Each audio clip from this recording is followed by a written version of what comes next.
to the Wolfchase Toyota Insider, the Memphis Tiger Network. I'm Jeff Brightwell alongside Hayden Perez, women's tennis coach at the University of Memphis, and we're about ready to start. It's hard to believe with the weather right now being so cold, but spring tennis season, but it is coming up on Sunday. But first of all, let's talk about a few things before we talk about your match with UAB Sunday. And first of all, let's talk about coming into the spring season with a ranking. They rank the top 75 teams in collegiate tennis. You come in at 56, so I know nice to have that preseason ranking. Yeah, we're excited about it. I think we finished the year around 40 last year, and having the preseason rankings come out at 56 is really a reflection of we didn't have a sixth player or a full team until recently. We got a commit in early December, and when you submit your information for rankings, they don't allow you to project. And so I had to submit a lineup that had 5 players, and therefore we dropped a little bit. I'm really happy with the kids, and I think the 56 is a number we can really work on. So. Well, I think getting a preseason ranking is very deserving of the program, because when you came in, you knew what you were taking. You were a strong program where they had just 5 people on the roster. Doesn't matter how many returners, it was being credited for the strength.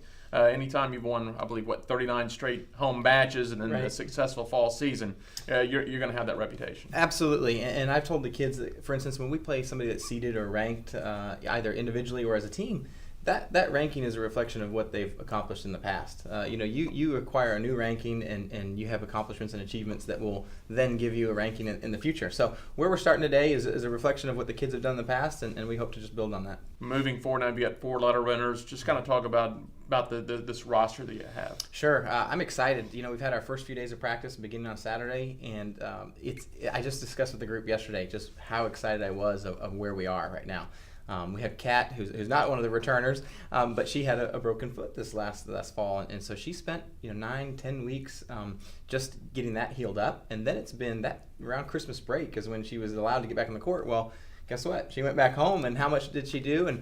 And Kat came back and is really impressed right away, so I'm excited about that.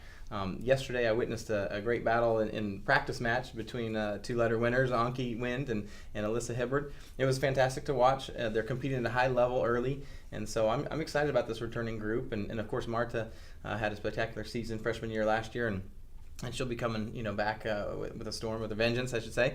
And then Lisa is just proven to be, really disciplined. I hate to admit this, and I'm going to you right here, and so it's out there. But Lisa took me out in a practice match yesterday. It was not something I'm proud of, but she earned it. She played really hard. Was a very disciplined player yesterday, and so I was excited about that. In a sport like tennis, it is a team sport. You guys accrue points in these matches, but it is a big on individuality too, because unless it's doubles, they're out on the floor themselves. So coming back from Christmas break, it's up to the individual to maintain their conditioning, maintain their sharpness on the court. Were you happy with how everybody came back? I was very pleased. They had a long break. Actually, I was really surprised from when finals ended in maybe the first week of December until coming back on the 10th here of January. That's a long break. I know some schools, we did come back early still before school started, but a lot of schools have a shorter break. They're only gone 2 to 3 weeks. So even if they didn't do something, it's they don't lose a lot. These kids obviously put in a little bit of time because of where they're at right now. It shows, and I'm excited about it.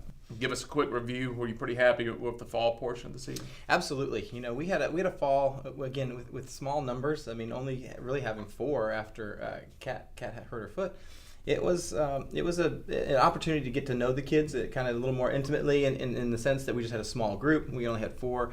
So you got to know them a little bit better, and that always helps in the transition. So definitely happy with how they performed, and they're getting to understand, I guess, my philosophy, which I believe was a little different than the last coach. And so we're definitely just kind of still learning about each other, but I was definitely happy with the fall. How was it? You mentioned that's a good point. I want to bring that up. Mm-hmm. How has the transition been? I mean, they've got a new coach, but you've got a new set of players, and that trust has to be built both ways. And that's exactly what we've been working on, and just kind of the general philosophy and even strategy, I guess, that I apply. These kids have really, I think, bought in, and we discussed about that yesterday after their practice matches. I said, I think part of the reason it really is that you guys are really grasping this concept now, and it's showing. So it's exciting that's gone that way. That's good to hear, because sometimes, and you've been around it, sometimes taking over a successful program might be a little bit tougher than if you're trying to build something up, because you get those players that think, well, this is how I've done it to be successful. This is how I want to do it. And it's great that they bought in. Absolutely. And it's funny that you mentioned that, because I really wanted to mention this to them yesterday, but I didn't.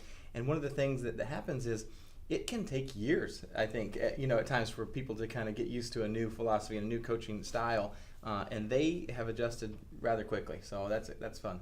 Well, let's talk about the spring season. It's always going to be a tough schedule at Memphis.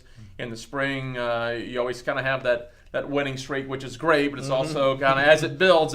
Right. So tell us about the spring season. Well, we face probably the toughest schedule that the Memphis women's tennis program has ever had.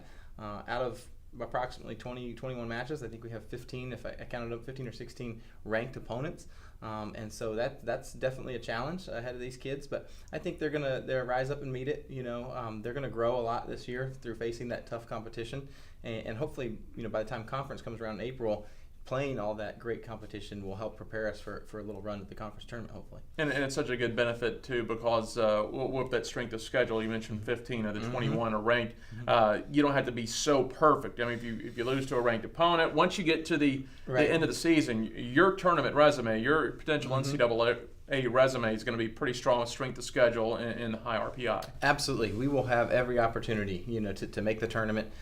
Right in front of us, we just every week we'll be tested and have a ranking, an opportunity to improve our ranking. So there's really nothing for us to lose. Most of our opponents, as I said, you only rank 75, and we're 56, so most of our ranked opponents are ahead of us. Right. So it only presents an opportunity, and I think these kids will take advantage of it. I know it's a long way to look ahead, but kind of general thoughts on the American Conference this year. Tough conference. I think at 56 we might be the 5th best team in the conference, and so. And that might have been true even at 40 before we dropped. So absolutely a very tough conference. Not having the mandatory conference schedule, I think that's one of the reasons we have so many non-conference ranked opponents. But absolutely we could look within our own conference and play many tough opponents. To wrap it up, Sunday you're going to start off your spring season. You got UAB coming to the Racket Club, and that's going to be tough, and it's an all rivalry here, and it kind of gets you set up to get things started, and you get to see these players on the court for the first time against another team since, like you said, I guess the Dick Vitale Invitational. Exactly, and I think this week we're playing a lot of practice matches. Matches really help prepare you for when you play an outside competition or another school. I think by the time Sunday comes around, they'll be tired of playing each other, and they'll be ready to beat up on somebody else. So that'll be good. But I think that we're prepared right now. We could start tomorrow, but a few extra days, we'll certainly take advantage of those too. You scheduled this one kind of late. I believe you had told me late November, early December to kind of get that spring season started early because you had such a long break. That's something you're glad you scheduled now? Absolutely. We're looking forward to it. It just gives us an opportunity to compete, get maybe the jitters out. That first match every year is a little tough for the kids.